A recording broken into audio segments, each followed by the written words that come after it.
And welcome back to Salt Lake City, Utah for the WPH Players Championship alongside Aces. My name is Dave Vincent. And this men's round of 16 match is Luis Cordova goes up against Mondo Ortiz. Mondo at times has had great successes on this Race for 8 tour, and then we've seen some epic fails from Ortiz as well.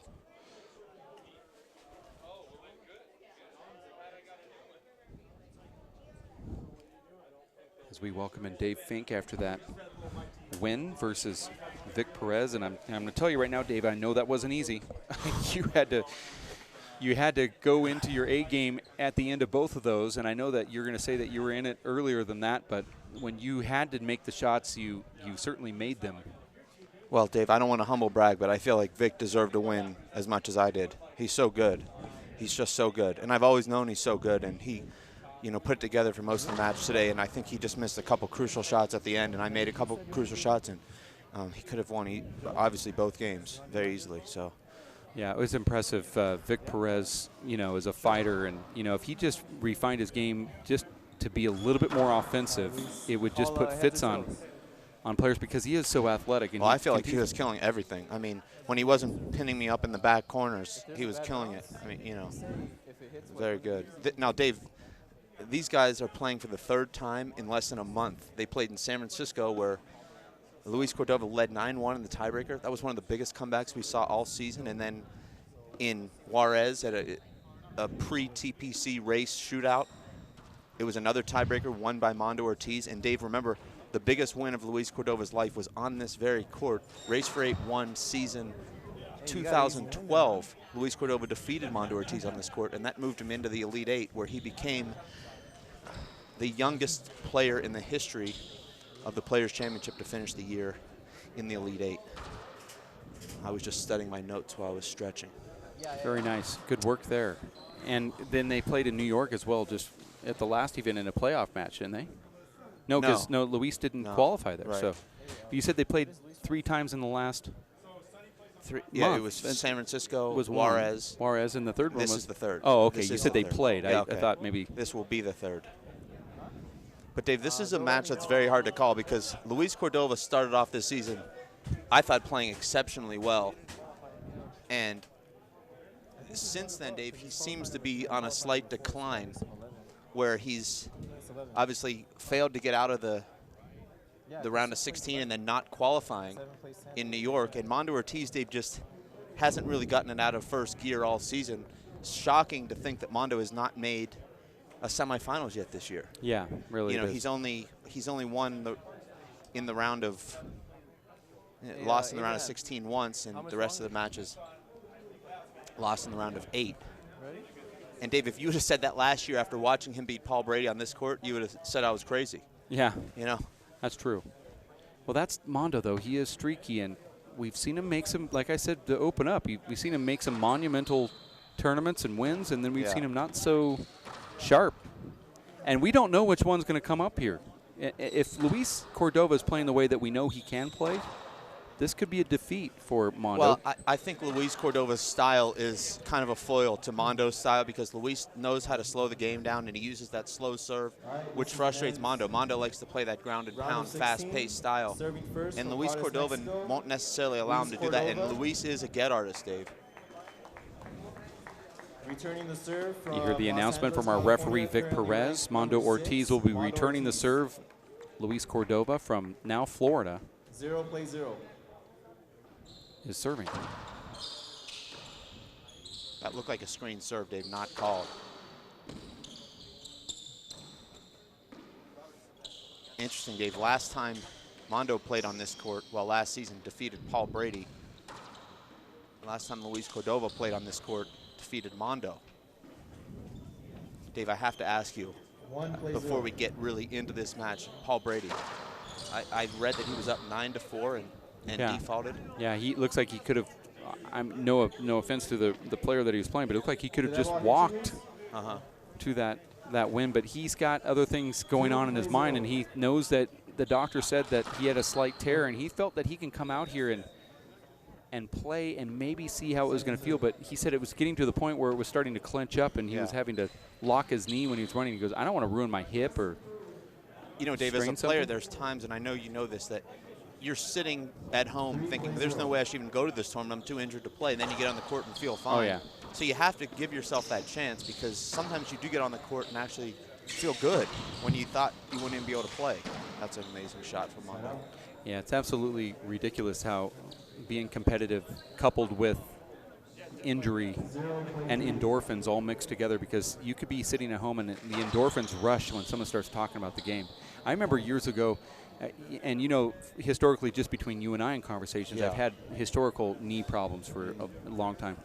And I would sit at home and say, I don't think I could ever play this game again. And then somebody like Moreno, for example, would call and say, hey, do you want to play tomorrow?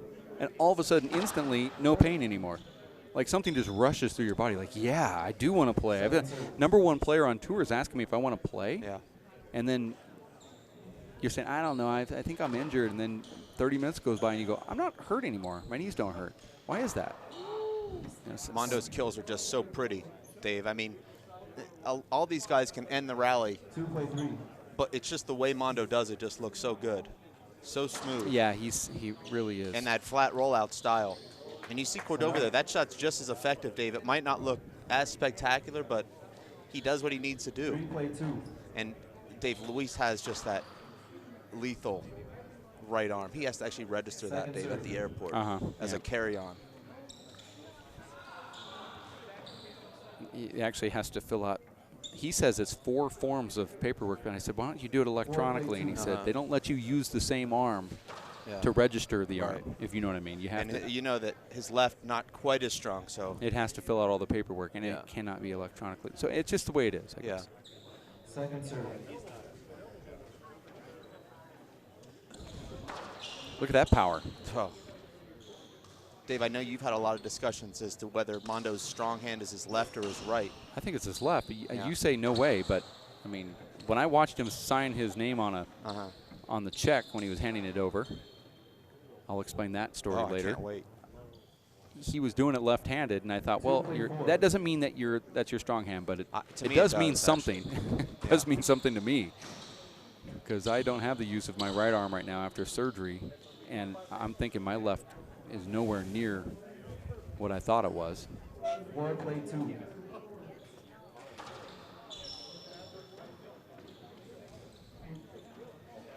On to Ortiz here, and Luis Cordova are just going to have long rallies.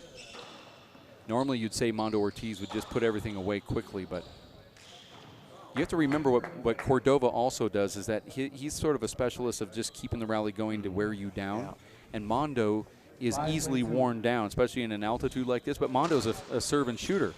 So they got this lot of weird contrasting style. You see Mondo hits the ball one time in that rally, and it's a rollout in the right corner. But in the previous rally, it was about 20 shots where the rollout was the same rollout in the right corner from Luis Cordova. Both playing their games exactly the way you'd think they would. Who's going to win? And that's just so frustrating. You pass up a kill there, Dave, at Mondo to hit a pass. You think you win the rally. Luis chases it down into the back corner and hits a flip rollout. Yeah. I mean, it just makes you think to yourself, I'm never going to hit another pass shot for the rest of my life. And I know you know that feeling, Dave. Well, yeah.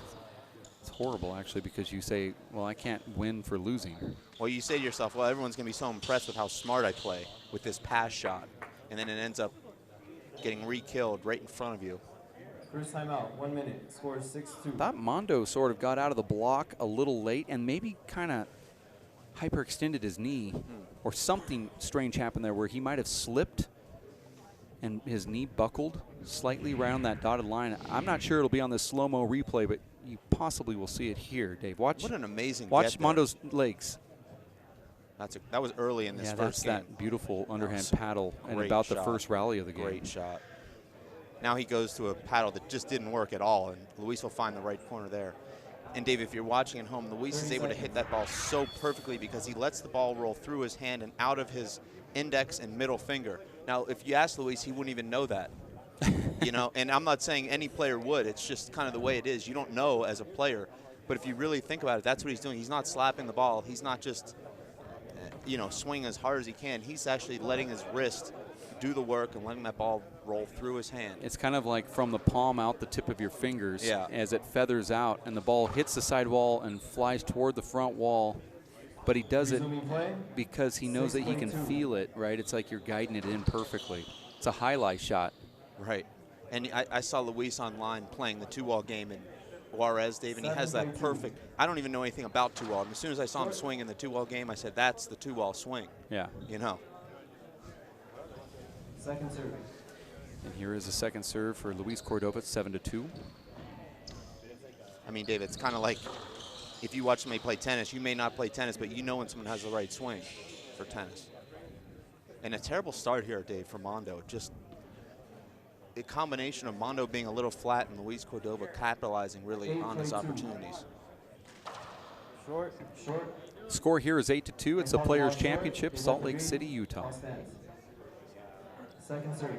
And Dave, I don't care who you are and who you beat. If you're on a losing streak and you're losing confidence, you can't just draw back and say, yeah, but 12 months ago I beat Paul Brady, and 13 months ago I beat Nadia Alvarado. I mean, you're thinking, you know, last tournament I lost to, help me out here, Dave. Mondo Ortiz losing to Paul Brady.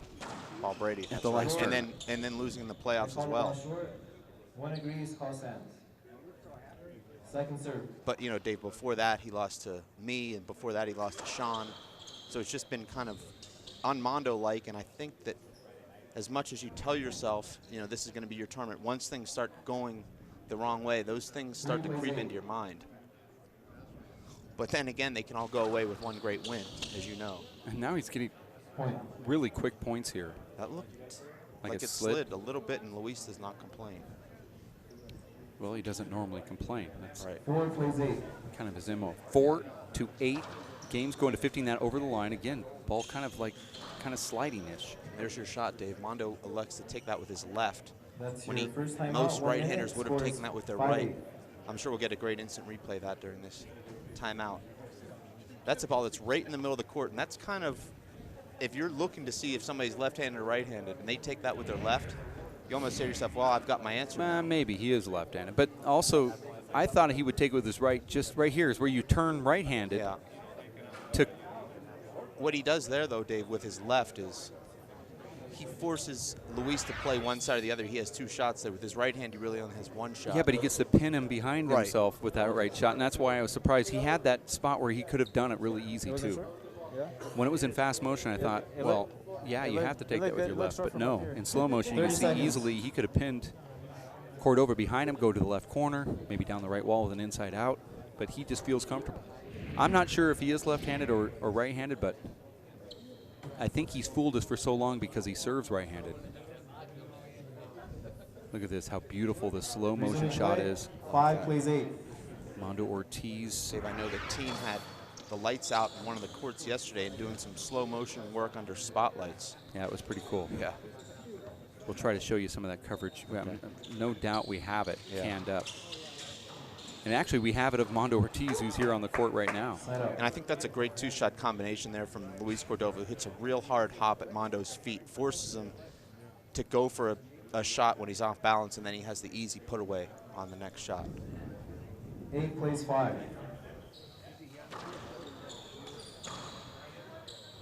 Side up.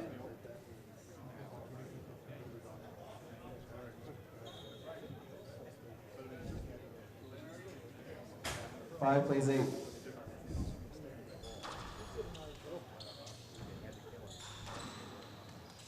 The hardest thing to do, Dave, on this court, I believe, is to fly kill, because you lose the ball just for that split second. And you see Mondo took a fly kill there and just didn't hit it as well as he wanted to, because you lose it in that front left corner, and then you don't hit a good shot, or you just completely miss it. That's unavoidable. Wow, that hurts. What's the call here, Dave? Well, it's not unavoidable. I don't know about that. No, it's not. I don't know where he could have gone. I really don't. I think that hurt Luis. Yeah. I mean, he's still taking his time here, now asking for a towel. He's trying to walk this one off. It's not going to do it justice in slow motion, how hard this is hit. Oh, gosh, that does not look. That's like getting hit by a BB gun, Dave, from, you know, a pellet gun. A pellet gun with 10 pumps. I think Cordova's still trying to walk that off a little bit. That one's going to be a bruise that might go all the way around to the front. Watch this here, Dave.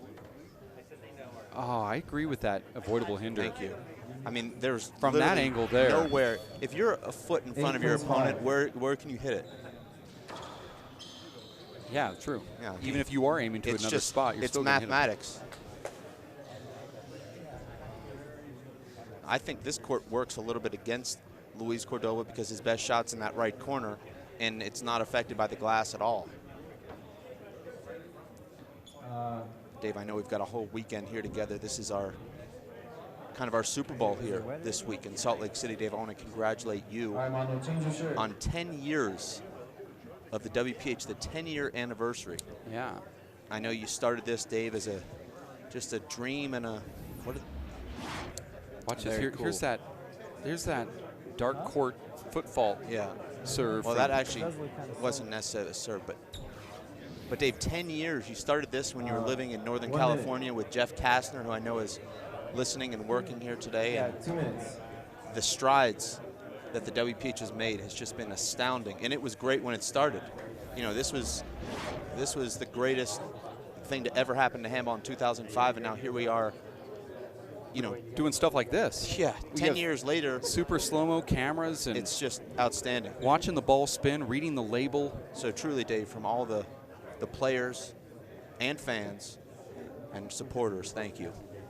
Thank you, Dave. Actually, you know, it's really a cool assembled, if that's the right word, a team that we've put together. Yeah. You know, Jeff Kastner starting this off years ago, and then you see those supporters like Jake Plummer and Nadia Alvarado Sr. / Bruce Fabrizio, Fred Banfield and Doug Clark, Fred Lewis, Jim and Margie Pachote, John Bike, who's here with us. Nadia Alvarado Jr., Dave Chapman. Yeah. You kind of throw those guys all into that list.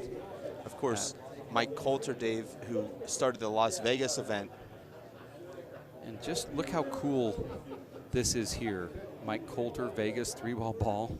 There's Marco Chavez with some of that cool slow-mo camera stuff. Now, we haven't seen handball like that before, and that's part of the WPH innovations. Watch the footwork from Marco Chavez. This isn't a serve. This is Marco stepping in on a fly-kill opportunity and us capturing the action in the backcourt. Those are just a couple clips of all the great stuff that we have. And if you don't think that's hard, try and hit a fly kill in the pitch dark.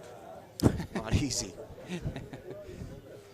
Now, there's a long list of people that have really helped out with the growth of the WPH, and then where we've gone when it started off thinking that there would be a pro tour, and then realizing it was going to be harder to get there, and then we got there, and now we're on ESPN, and a lot of really cool things, Dave. And your father, yourself, Emmett Pachote, Anna Engel. Yeah, think of some of these players that were supportive very early on and knew there was something big going on. I think, Dave, it's a credit to you that people believed in your idea, and we've got some of the greatest people, not only in handball, but anywhere, to jump on board. You talk about our crew that we have here working today. Linda, Chris. Oh, man, I mean, amazing. They're right there at the top when you're 5:29. talking about who are you going to honor on your 10-year anniversary. Well, you throw Chris and Linda's name right there. I have them third on my list. And I was there from the beginning.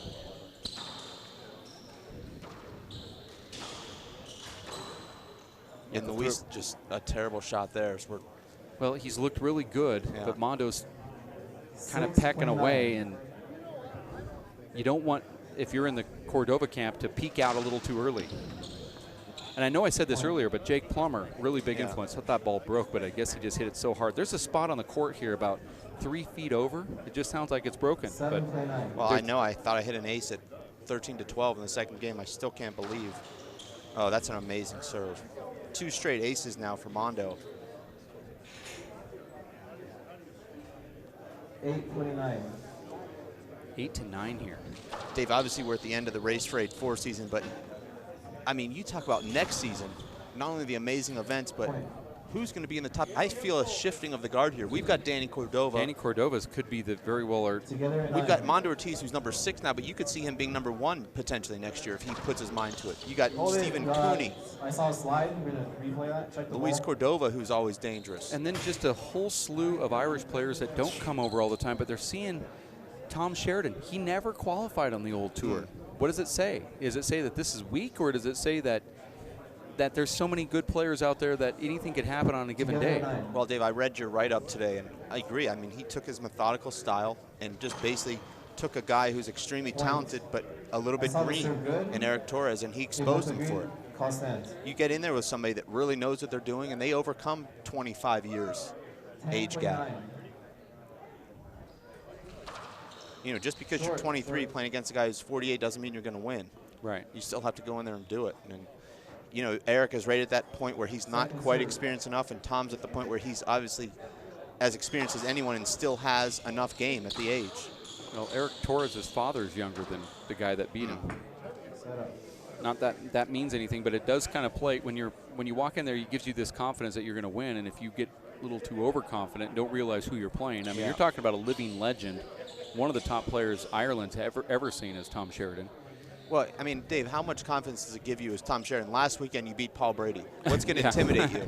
You know, 5 days later, you're not going to see anything that you've not seen before. And look at this down the left wall here. Watch what Mondo does. A little late getting out of the box, and that super slow-mo brought to you by Mesh, Clark, and Rothschild. Well, I think Luis Cordova's left is underrated, and if you sleep on it, Dave, you get burned by it. No, I don't disagree with that. Second serve.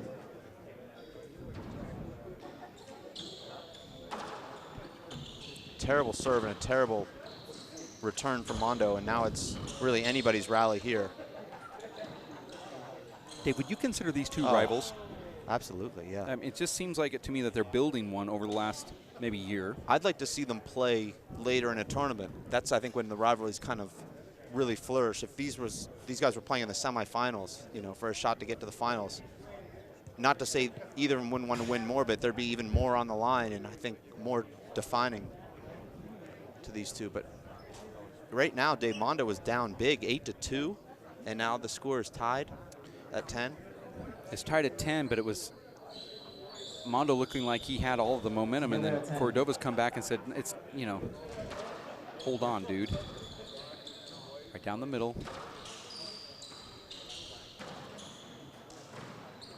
I felt, after knowing that Mondo Ortiz was going to commit himself to the tour, I felt that we were going to see a rivalry between Mondo and Luis Moreno. I'd love to see that. It just doesn't seem like that is ever a matchup we ever get to see. Never.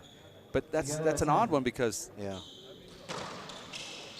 well, you know that this year Mondo started the year in the top 4, as was Moreno. So the only way they could have played was in the semifinals, and Mondo never made the semifinals. And then you had Mondo dropping out of the semifinals in New York, and he pulled Paul Brady, so it didn't have a chance to get to Moreno. And you know, Moreno hasn't really been himself this year either. Right. He is my sleeper pick to win this event. I don't know if that's sleeper, Dave, when you're talking about a guy that's got the most race titles in history, but he's certainly been sleeping this year. Yeah. At least in the second half. And Dave, the energy here is just incredible. Oh, yeah. I mean, you can feel it from all the fans and the players. I'm seeing players from Pittsburgh, Pennsylvania, Dave, walking around here having the time of their life. If they honestly think that if they had a couple more courts, they'd have over 200 people here. Yeah. It feels, and Dave, this is the reason why we like this tournament. Yeah. I know you're not happy about having that sidewall No, collapse. I liked it. It added to the energy. There is some really crazy energy with that coming off. I actually feel like kind of a more of arena-style atmosphere. No, I felt the energy from the crowd on that side wall. That's second timeout, scores 13-10, 1 minute. 13-10? Is that right? Mondo Ortiz really outplaying Luis Cordova, outscoring him 11-2 in the last 13 points scored. Dave, what happened here is you see Mondo take this back wall setup and hit a kill shot down the right. Luis Cordova was getting a lot of his points on sloppy play from Mondo, Mondo giving him a lot of setups. And when Mondo turned up his intensity and found another gear in his game, Luis has not adjusted. It's almost as though Luis continues to expect Mondo to make mistakes like he had early, and it's not happening.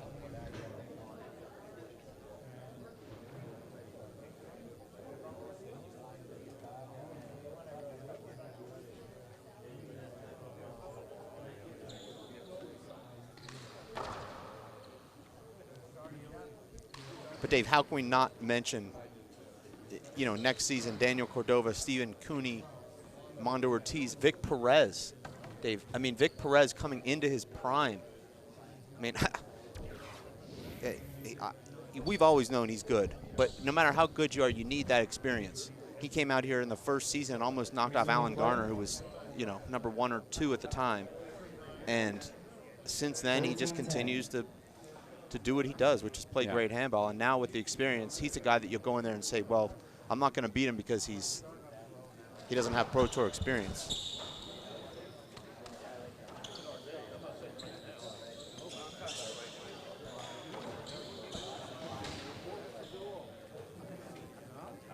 I'm gonna say replay. It was a little up. Frustrating there for Mondo, who had a huge setup to get the game point, and he hits a decent shot, but it's a hinder. Dave, I learned something from my loss in New York, and that is a replay. When you get to match point, you have to go for the ace. I mean, you just go for the crack. I know that you've probably known that, Dave, already. Yeah, I mean, I don't know. I wish I would have remembered who said it, but I mean, I think even on the second serve, you just go for a crack 3 feet behind the short line. One of my good buddies, Wayne Salo, who I've talked about a lot of times, said, you'll find yourself, when you get to game point, you'll find yourself 5 times serving. Why don't you go for your best stuff every single time you do it? Because you've got good stuff, you know, and just getting that mentality, that could have been a great get from Cordova. Good to great. Would have been amazing if he would have got it. But, you know, just hearing somebody vocalize that to you, say, why don't you just go for the thing that you do best? Why are you playing around with this stuff? Go for that ace. Go for what you do. And go right down the middle. Hop it away. Do something that you haven't done in the tournament. And just that mentality, if you throw it in your head, you go, yeah, why? Like Sean Lenning has. Not saying it was effective, but I can say in your mind it feels effective. And that's all that matters. You feel like you're in control at that point of the match, as opposed to, I hope, you know, he gives me a setup here and, you know, I get into the rally. You're actually in that mindset. I'm going for the ace, and if he barely gets it back, I'm going for a flat rollout on the next shot. Because if you are going for an ace, something's going to happen. Yeah. Could be a weak return that gives you a first strike. These guys are battling it out here. Ortiz shows you that he scores in bunches. And there's a swing and a miss right there from Luis Cordova, who I think is going to say it slid. You know, Dave, if you're a pro player watching this, you have to say to yourself, how did it not slide? Because he's so good. How's he going to whiff a ball with his right hand right in his wheelhouse? He's not going to. I don't know, though. I don't know. I'll tell you, Dave, it's so hot in that court. Yeah, I don't know. There's no ventilation. There's no air blowing in. And I could see the moisture becoming a problem, although it really wasn't when I was playing. Just 1 or 2 slides. Yeah, okay. Both of which I disagreed with, by the way, that were called against me. I know you know that. Everything 14 plays 10. that's ever happened you disagree with. 14 to 10. I was more interested, this is the wrong time to ask it, but when after your first game when you went up and like shook somebody's hand or thanked them for rooting against you, I'm assuming that's what it was. And there it is. The first game goes to Mondo Ortiz, 15 to 10. And I want to hear what happened. Okay, let me just explain. You were down. You came back and won the first one, 15 to 13, with some amazing play late against Vic Perez in your round of 16 match. That's at this tournament, less than an hour and 15 minutes ago. You went up the stairs and you tapped a guy on the back, and he turned around, and it looked like, from my perspective, you thanked him for rooting against you, which gave you the power to defeat. But I haven't talked to you about this. This is my guess. What happened? During a timeout, he was standing right in the walkway to get to the door, and I was trying to get to the court, and it was one of those things where I was frustrated, I was losing. I said, I'm trying to play a match here, like Shooter McGavin. This is golf. So you said, so I was being a jerk, and I said, sir, I'm really sorry. I was frustrated, and I want you to know that's. Wow. Yeah. Okay. That was I mean, a opposite sorry what I is thought. really no more than you know what, but it's. I think at that situation, you know what was better than nothing. Yeah. Okay, so now looking over at Mondo, for those at home are wondering what that scar is down the middle of his chest. He had open heart surgery, Dave, and a heart murmur where they repaired. I know you get woozy when you look at stuff like that and almost black out. Is it little dots that appear in your eyes when that happens? I'm less woozy than you think. Really? Yeah, when you have a well, little you're looking away into a paper bag. I kind of have a feeling.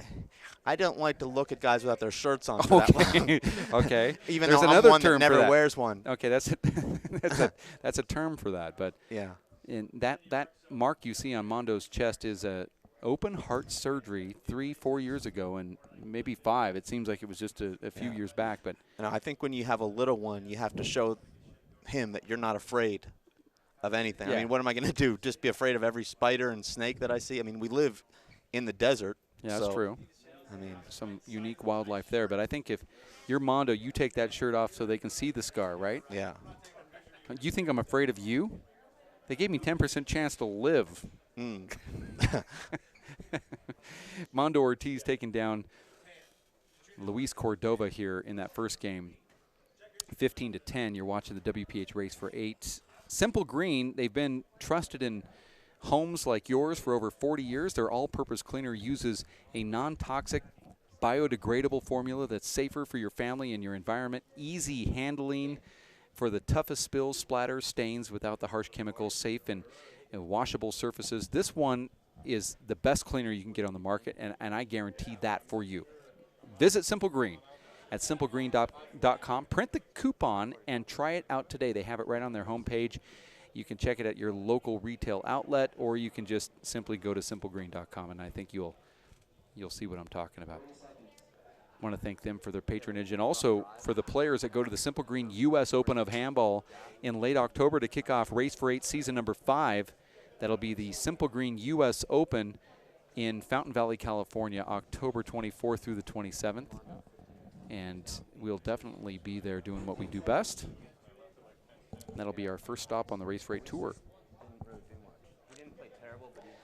As we stay here during this 3-minute break, I want to thank those that have watched this live broadcast throughout the weekend. Mike Schneider, who's making headlines this weekend, his name is trending right now on. Well, when you're 2-0 against Paul Brady, and Paul Brady's only lost 4 matches in his career. 11 years, and 2 of those losses are the same person. There's something to say about that.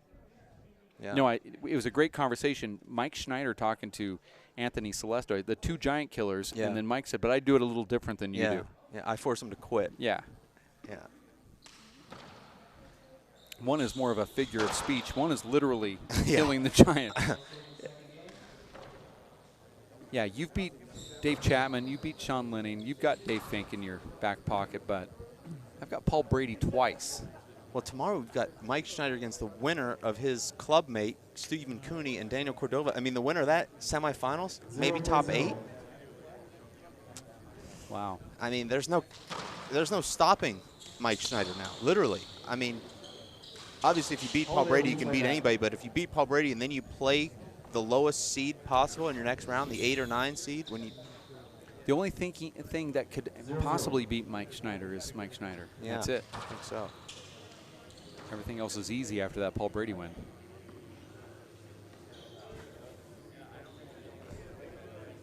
Luis Cordova just not playing enough handball, Dave. He's living in Florida, and he's an hour from the closest game, and the closest game isn't much of a competition for him, being a pro player. There's some very good open-level players in Florida, like Mike Morgan, Dave, who is a great friend to the WPH, but doesn't really have anyone that can push him. And also, when the court's an hour away, Dave, and you're working 50 or 60 hours a week, it's hard to find time to hone your craft.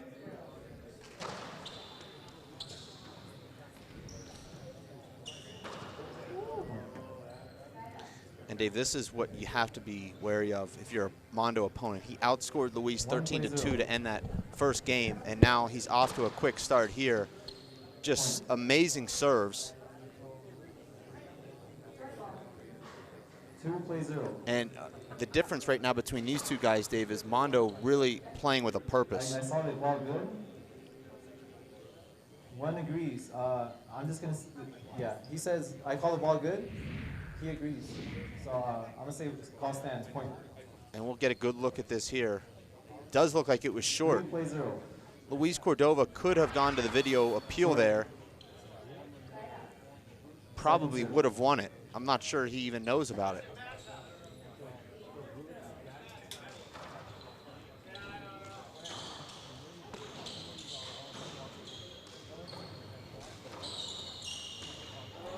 And Mondo goes for a spike. That was like John Isner, Dave, up at the net going for an overhead, and he just barely misses it. I've seen that a few times where players will go for that overhand shot. You know, it's such a fun shot. You feel like, how many times do I get a chance to do this? I'm doing it. Oh, look at that, though. No, it's amazing. Mondo's playing with purpose right now, intensity. Well, he's got a plan right now. Even though he lost to Paul Brady in New York, he did have intensity in that match.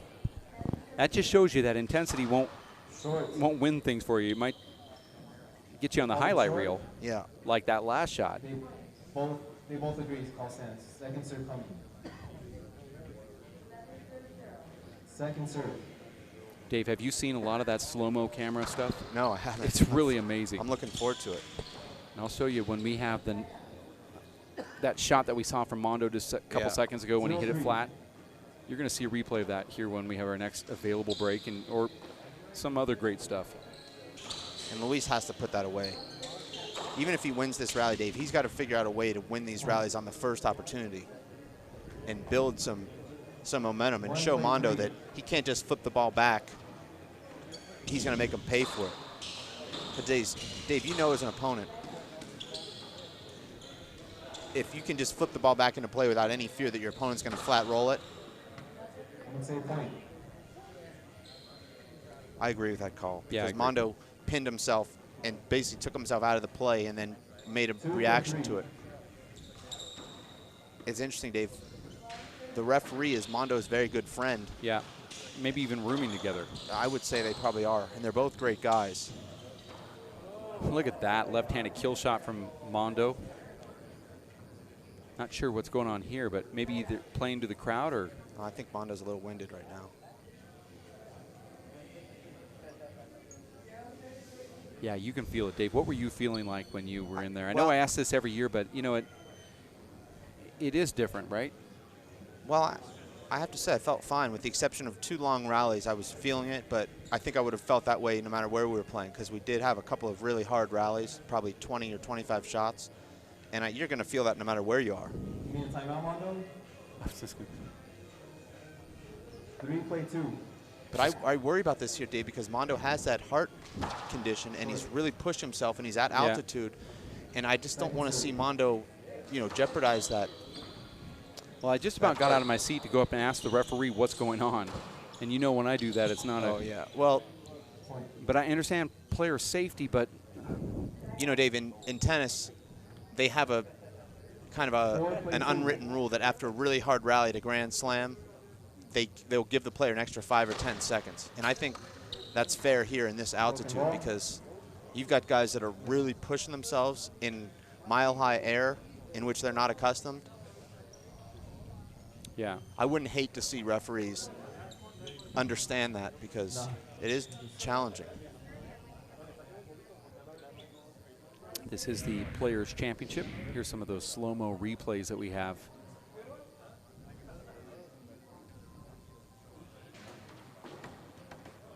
And that one is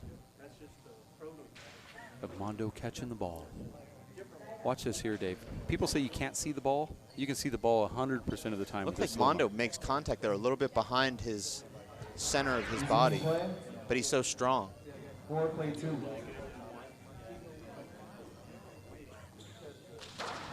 Short. Second serve. And Dave, Mondo is one of the few pros that wears the goggles with lenses. And when you're in a court like this where it's so hot and there's no ventilation, those will get fogged up. Yeah. You know, I mean, it's no way around that. And I don't know how he can play in a court like that with the lenses because, you know, I've tried it even in courts with air and they fog up a lot. 5 play 2. And this would be. But this is his style. That's That's what he does. Yeah. And I agree with you, but you can't let the lenses touch your face. So when they get down and they actually touch your cheek, then it'll start steaming up. Well, I think when you stand in one place, they get fogged up. If you're running around, they won't. Second serve.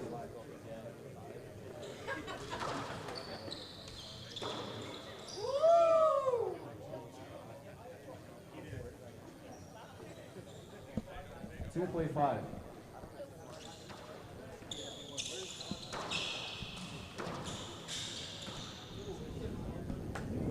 Is somebody else on the court? 5 play 2.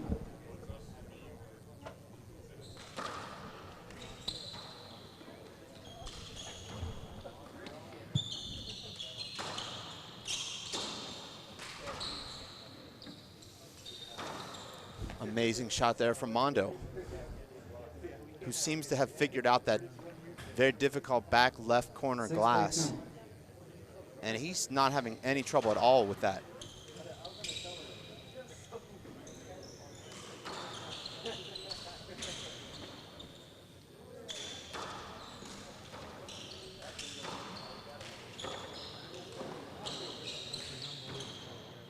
Oh, amazing rally there, amazing. Both guys making great shots. Luis Cordova early in the rally making some great gets. Here he slides the ball on the wall. Mondo goes down to his stomach and inside out from Cordova and just catches that side wall, and Mondo's frustrated. Obviously, it's just one of those things where the ball meets the sidewall just as you're about to make contact and you have no swing. Luis looked out of that rally in the beginning of it, but he hangs in. He's going to have to make something happen here now, Dave. He's been outscored 19-4 in the last 23 points scored. Yeah. That's hard to beat anybody, 19-4. He's going ahead and doing it to a guy that's taken him to a tiebreaker twice in the last 6 weeks.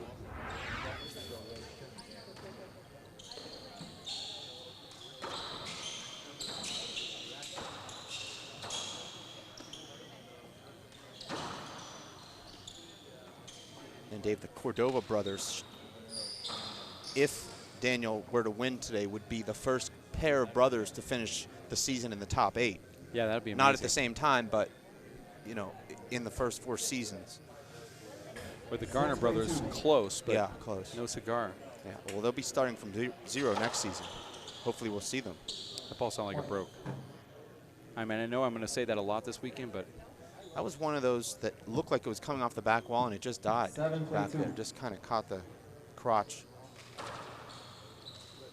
Dave, you see that's a terrible shot from Cordova, but you see Mondo serving a lot of serves that are deep to the left, power serves. Is he aiming that deep? I think he is, yeah. I mean, I think it's deadly to aim deep like that, but Mondo's got this really cool low center of gravity, and his because you need the perfect touch. If you're going to hit it deep, perfect to not give your opponent a big back wall setup. But he does it consistently good, so I'm not quite sure if it can't be a mistake, because you can see him make really bad mistakes with that, but he doesn't. I have never aimed deep on a power serve. Wow, look at that shot. Amazing.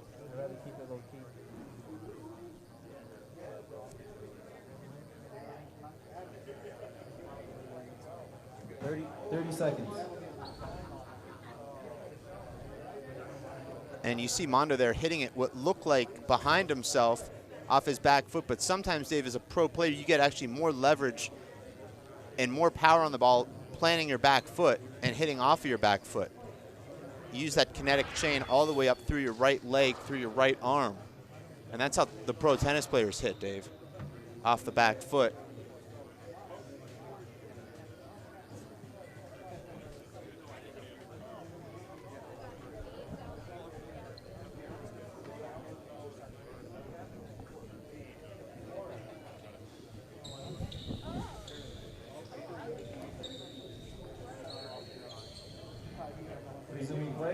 That's the slow motion camera. Yeah, no, that was great. Where it's really cool because you can watch the ball fly to the front wall and also just the breakdown of the whole shot. I know Rob Pierce just loves that. I'd like to see Rob on that slow motion camera. He's got some really nice back wall form, I'll tell you that. Rob, a former pro player himself, top 12, I believe. Well, I can't beat him. Well, you learn the best lesson. If you can't beat them, team up with them. Yeah. You guys won a world title, I think, together. That's right.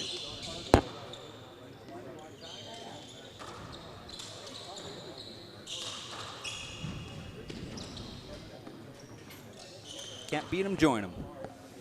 Mondo hit one of the hardest shots we've seen this whole tournament. A power pass down the left, and Luis just able to flick it back and ends up making an error off the back wall. Short. Second serve.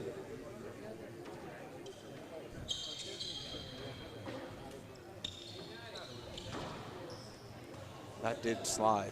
That was crazy. Mondo's going to play it off as if he just missed it in the glass, but I think it did slide.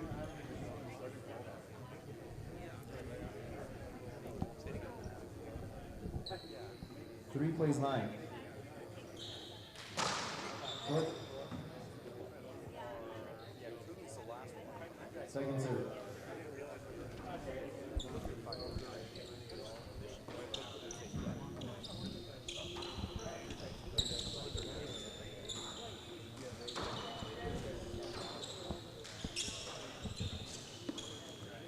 Dave, we've got some amazing feature matches tonight. I mean, 2 blockbusters. Well, we're going to see a serve clinic coming up. Well, it's Young Gun versus Young Gun, and then no, actually, it's Legend versus Legend. It's going to be Legend first, and then right, Young Gun. that's what I mean. And you're going to see a serve clinic in 2 of those matches, the last 2. Yeah, looking forward You're going to see 1A and 1B in Yeah. serves.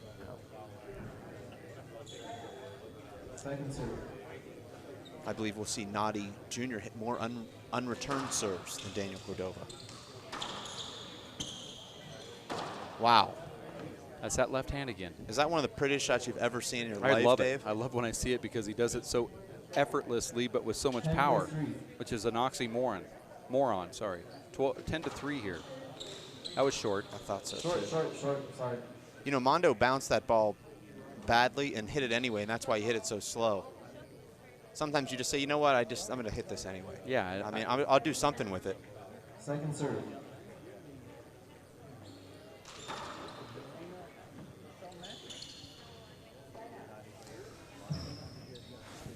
To me, Dave, this is just a little bit of rust from Luis Cordova, who doesn't play a lot of handball between tournaments. And it's Short slide. I'm going to call it a slide. a slide. But Luis was nowhere near it. He can overturn that. I saw a slide on the ball. Dave, it's funny. Sometimes when your friends referee you, they go against you almost as though to say, you know what, I'm not pulling for you. Right. You know, and then it works against you. 11 plays 3. I think it's a good sign that you're good friends with somebody when they're making calls against you. I think it's a good sign that you just have a friend. Yeah. Those are hard to come by, especially as in WPH admin positions. Well, everybody's gunning for you, especially in announcer position. I had to stop playing handball because I was announcing handball. I just buy everyone lunch. For you can win some of that back. What I have said to them and what I will in the future say to them. It's just kind of a standing. Second serve. Now we're at 11-3 second serve. Cordova serving to Mondo Ortiz. Men's round of 16 at the Race for 8 season finale, the Players Championship, Salt Lake City. Dave, Mondo has now hit 28 kill shots in this match that were lower than 6 inches. 11 plays 3.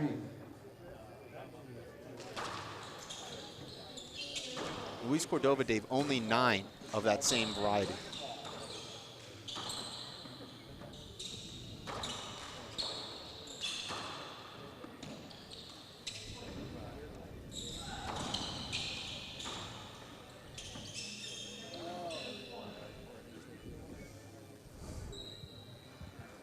Thank you to Gene Kastner, Dave, who's got the laser there. There's a laser you can't see on that wall, and every ball that hits below that line that we can't see goes towards that tally.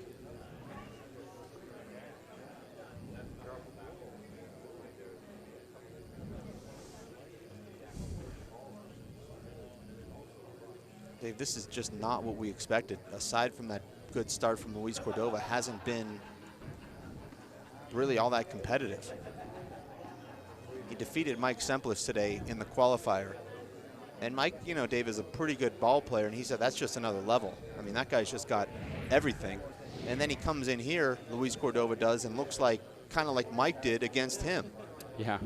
Yeah, it's just amazing how, you know, somebody can take you out of your game, make you look ordinary when you're really an elite level player. 3 plays 11. First game goes to Mondo Ortiz, 15-10. And this game number 2 has taken a long time. And even though it's a dominant lead for Mondo Ortiz at 11-3, it's really, this is a long match. I mean, we're past the hour mark, already running a little late on the schedule. A lot of side outs, but also, like you said, 23 1-inch high kill shots. And like I said, to start this off, Mondo might not win this, but he's gonna win the highlight reel because he's gonna hit some shots that are just gonna be absolutely amazing. Whether or not he wins it, he's gonna win that one. How many kill shots will he get before the weekend's over? That's a question. 3 plays 11. Well, Luis's great speed has taken away a few at least. And I don't think this is a hinder, Dave. Wow. Maybe. If you say that word well, that kind of is a definition of a hinder. Maybe could have gotten to it. I like this from Mondo. Steps in and takes that on the fly. Goes back down the right again. Dave, when Mondo was playing a lot of big ball in 2012 and 13, he came back to the tour. He had that amazing underhand paddle fly kill. And I don't think he's playing that much big ball anymore. And I noticed that shot isn't there for him like it was last season, where I saw him hit that shot in crucial moments.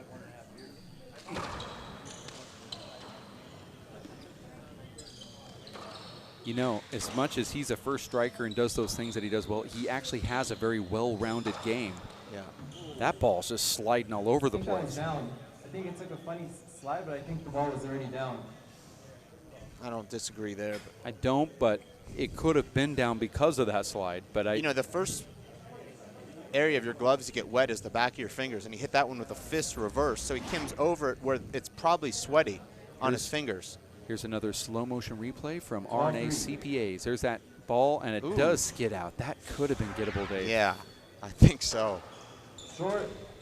I mean, I agree with the referee, but in a way, on slow-mo, it solves all the problems. We already found out on an instant replay that slow motion camera is the greatest thing you've ever seen. Well, I'm not seeing enough of the dark room slow motion. That's what I wanted to see. Next break, I promise you, we'll throw something in there. Can't wait for that. Which player do you want? Well, I don't know who was filmed. Emmett You were Pichot? filmed? I don't want to see. It's not about me here. Okay. I learned that, Dave, watching the WWE, which I know that you're a big fan. I mean, Triple H and his wife make it all about them and their administrators. That's part of the act. Come on. But who do you want to see? I mean, we're that good. No, I want to see Emmett Pichot. Really? But we've seen Mondo Ortiz. You want to see Emmett Pichot in the dark room? Yeah. Okay. Well, so let me dial I that don't up know. on my computer. The only people I know that were in the dark room are Emmett, as far as I know, Emmett, Abraham, Mondo, and Marcos. Were there others? Vic Perez. Wow. Anthony Celesto. Wow. Ashleen Riley. Oh, I want to see that. Yeah. So there's some stuff like that. Yeah, I definitely want to see Who do you want that. to see? You can't name them all. Just name one. Hold it. Check the ball. Check the I'm going to boards. still stick with I saw a Emmett. slide. You want to see Emmett? Yeah, I do. Yeah. Okay. Well, let me just type that into my little thing here. We've got innovations. And I'm going to say let's ask our guys if they can throw in a little Emmett. I mean, that's how good we are here at the WPH. You're talking about celebrating 10 years. Let's look at it right now. Here's Emmett Pichot in the dark room. And there it is in super slow-mo yesterday. And we'll look at that one more time here. That's a big setup, though. I don't think he's going to be too happy with that shot. How slow can you go? Watch this, Dave. Dave, watch this. This is what I'm talking about. Oh, I love that. I wish you would have saw the whole thing. No, I want to see it again. At least hire your gloves. I know that you are purposely refusing to look at the monitor. No. No, you were, though. For once in my life, someone said hello to me. What Yeah, am I going to do? I've waited my whole life for someone to say hello, and I'm not going to say hello But back. I'm punching you, telling you to look at this. I mean, So for the once in my life, I was grabbing your leg. Obviously, I'm torn. You're punching me with your bad elbow. I know. Yeah. That's how important it was. I know. You said you wanted to see Emmett. Yeah. You got him.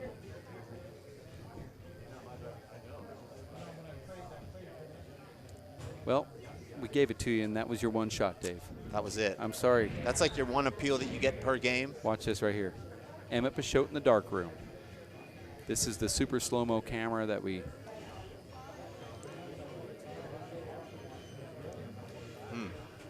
Cool.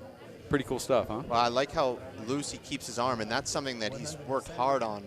Because you remember when he came back, his left arm was a little bit stiffer from that shoulder surgery, so he's had to work hard to get that flexibility, and it looks like he's got that. This, to me, is the best shot we've ever seen in handball right here.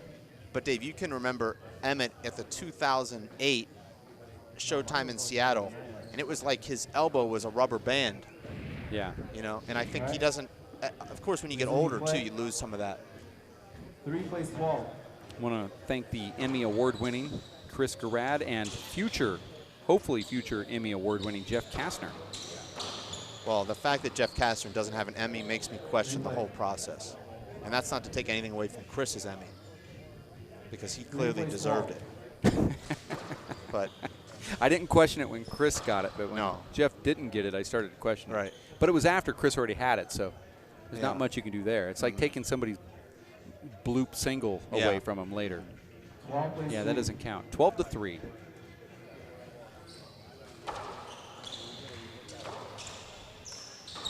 wow. Skipped in, no? No, that was good. An off-balance fingertip reverse kill. You haven't heard that description before. It's hard to throw a fingertip reverse. Oh, How did we get that ball back?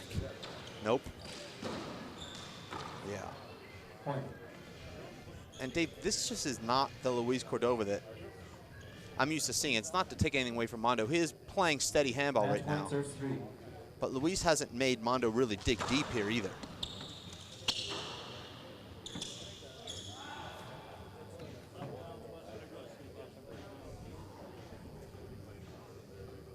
Three plays 14.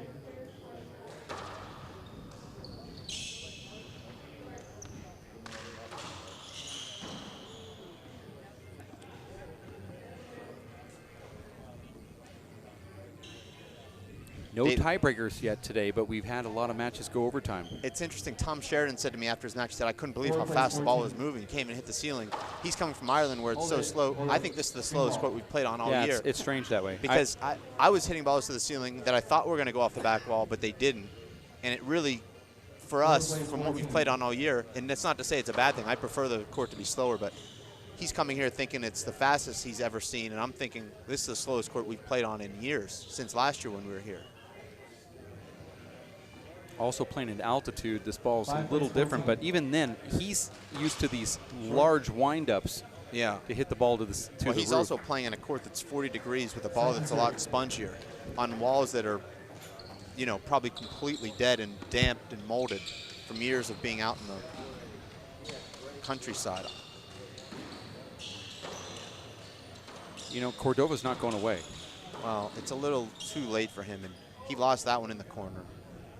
It makes you feel like, what am I doing? That ball's right in front of me, but you just don't see it. It's one of those things. There's a spot there in that left corner where you don't see the ball.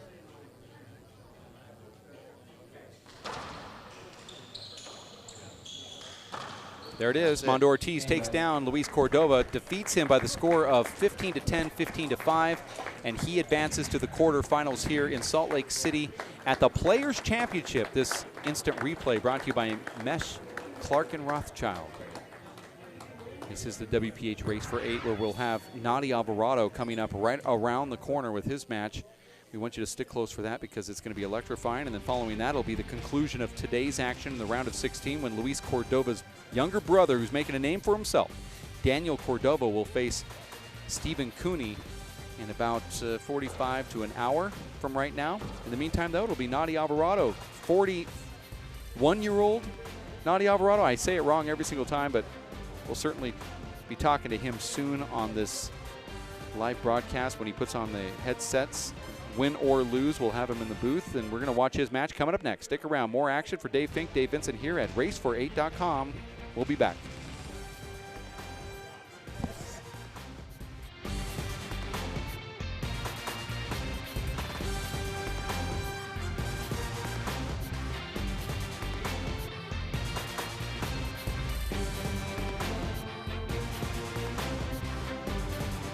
This broadcast of the Players Championship is brought to you by MineSight, the global leaders in mining software, by Tucson Rolling Shutters, by Mesh, Clark, and Rothschild, and by Simple Green. Simple Green's all-purpose cleaner's concentrated formula provides up to 30 times the cleaning value.